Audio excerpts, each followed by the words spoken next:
Hello, അപ്പോൾ എല്ലാവർക്കും സുഖമല്ലേ? ഇന്ന് നമ്മൾ കുമ്പളങ്ങ വെച്ച് മോരുകറി എങ്ങനെ തയ്യാറാക്കേണ്ടതെന്ന് നോക്കാം. അപ്പോൾ അതിനായിട്ട് കുമ്പളങ്ങ ഇതുപോലെ ഒന്ന് കട്ട് ചെയ്തെടുക്കാം. കൂടെ തന്നെ 3 പച്ചമുളക്. അപ്പോൾ ആദ്യം നമുക്ക് കുമ്പളങ്ങ ഒന്ന് ചെറുതായിട്ടൊന്ന് കുക്ക് ചെയ്തെടുക്കാം. അതിനായിട്ടൊരു മൺചട്ടി എടുത്തിട്ടുണ്ട്. അപ്പോൾ അത് കട്ട് ചെയ്ത കുമ്പളങ്ങയും 3 പച്ചമുളകും കൂടെ തന്നെ കുറച്ച് വെള്ളം ആഡ് ചെയ്ത് കൊടുക്കുന്നുണ്ട്. ഇനി നമുക്ക് വേണ്ടത് 1/4 ടീസ്പൂൺ മഞ്ഞൾപ്പൊടിയാണ്. അത് ഞാൻ ചേർത്ത് കൊടുക്കുന്നുണ്ട്.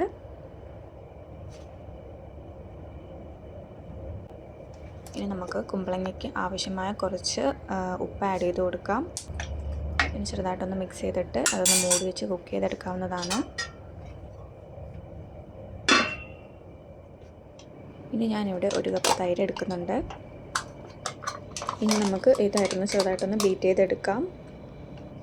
തൈരിൽ ചെറിയ ചെറിയ കട്ടകളുണ്ടാവും. അപ്പോൾ അതൊന്നും ഇല്ലാതെ നല്ല രീതിയിലൊന്ന് ബീറ്റ് ചെയ്തെടുക്കാൻ ശ്രദ്ധിക്കണം. അതും അല്ലെങ്കിൽ മിക്സിയിൽ നിന്ന് അടിച്ചെടുത്താലും മതിയാവും.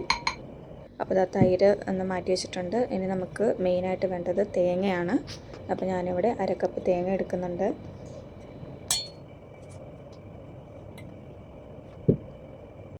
ഇനി ഞാൻ അതിലേക്ക് 1/2 ടീസ്പൂൺ ജീരകം, കൂടെ തന്നെ കുറച്ച് കറിവേപ്പിലയും കൂടി ചേർത്ത് കൊടുക്കുന്നുണ്ട്.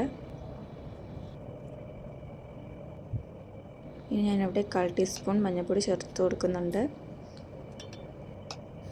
ഇനി നമുക്ക് വേണ്ടത് അരപ്പിന് ആവശ്യമായ വെള്ളമാണ്. അപ്പോൾ അത് ചേർത്ത് കൊടുക്കാം. വേറെ ഇൻഗ്രീഡിയൻസ് ഒന്നും ഞാൻ ചേർക്കുന്നില്ല. അപ്പോൾ ഇതൊന്ന് അരച്ച് മാറ്റി വയ്ക്കാം. അപ്പോൾ അതാ ഞാൻ ഈ ഒരു രീതിയിൽ അരച്ച് മാറ്റി വയ്ക്കുന്നുണ്ട്. അപ്പോൾ അതാ കുമ്പളങ്ങ ഇവിടെ കുക്കായിട്ടുണ്ട്. ഇനി നമുക്ക് അരപ്പ് ചേർത്ത് കൊടുക്കാം. അപ്പോൾ ഞാനിവിടെ ലോ ഫ്ലെയിമിലാണ് തീ ഇട്ടേക്കുന്നത്. പിന്നെ നമുക്ക് ജാറ് കഴുകിയ വെള്ളം കൂടി ഒന്ന് ചേർത്ത് കൊടുത്തിട്ട് ഇതൊന്ന് കുക്ക് ചെയ്തെടുക്കാം.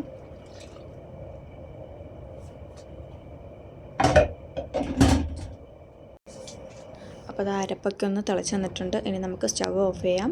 അതിനുശേഷം മാറ്റി വെച്ച് തൈര് ആഡ് ചെയ്ത് കൊടുത്ത് നല്ല രീതിയിലൊന്ന് ഇതുപോലെ ഒന്ന് ആക്കിയെടുക്കാം.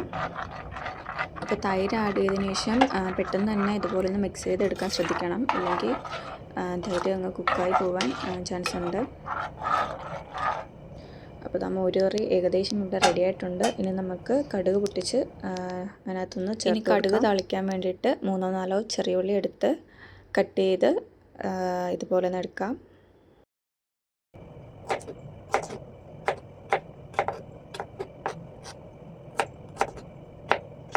അപ്പോൾ ചെറിയുള്ളിയും കറിവേപ്പിലയും എടുത്ത് മാറ്റി വെച്ചിട്ടുണ്ട്. ഇനി നമുക്കൊരു പാൻ വെച്ച് ചൂടായതിന് ശേഷം നമുക്ക് ഓയിൽ ഒഴിച്ച് കൊടുക്കാം. ഞാനിവിടെ കോക്കനട്ട് ഓയിലാണ് യൂസ് ചെയ്യുന്നത്.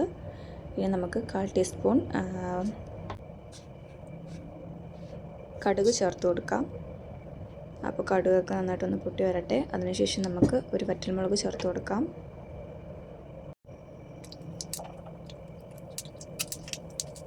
ഇനി നമുക്ക് കറിവേപ്പിലയും അതുപോലെ തന്നെ ചെറിയുള്ളിയും ചേർത്ത് കൊടുക്കാം.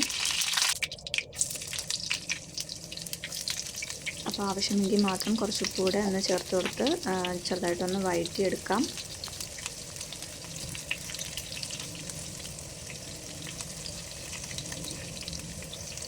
അപ്പോൾ നമ്മുടെ ചെറിയുള്ളിയൊക്കെ ഇവിടെ ചെറുതായിട്ടൊന്ന് ഗോൾഡ് കളറായിട്ടുണ്ട്. ഇനി നമുക്ക് മാറ്റി വെച്ച കറിയിലോട്ടൊന്ന് ചേർത്ത് കൊടുത്ത് ചെറുതായിട്ടൊന്ന് മിക്സ് ചെയ്തെടുക്കാവുന്നതാണ്. അപ്പോൾ നമ്മുടെ മോരുകറി ഇവിടെ റെഡിയായി കഴിഞ്ഞു. അപ്പോൾ എല്ലാവരും ഒന്ന് ട്രൈ ചെയ്ത് നോക്കിയിട്ട് കമൻറ്റിൽ അറിയിക്കുക. ഇനി നമുക്ക് മോരുകറിക്ക് ആവശ്യമായ ഉപ്പ് കൂടെ ഒന്ന് ചേർത്ത് കൊടുത്ത് മിക്സ് ചെയ്തെടുക്കാവുന്നതാണ്.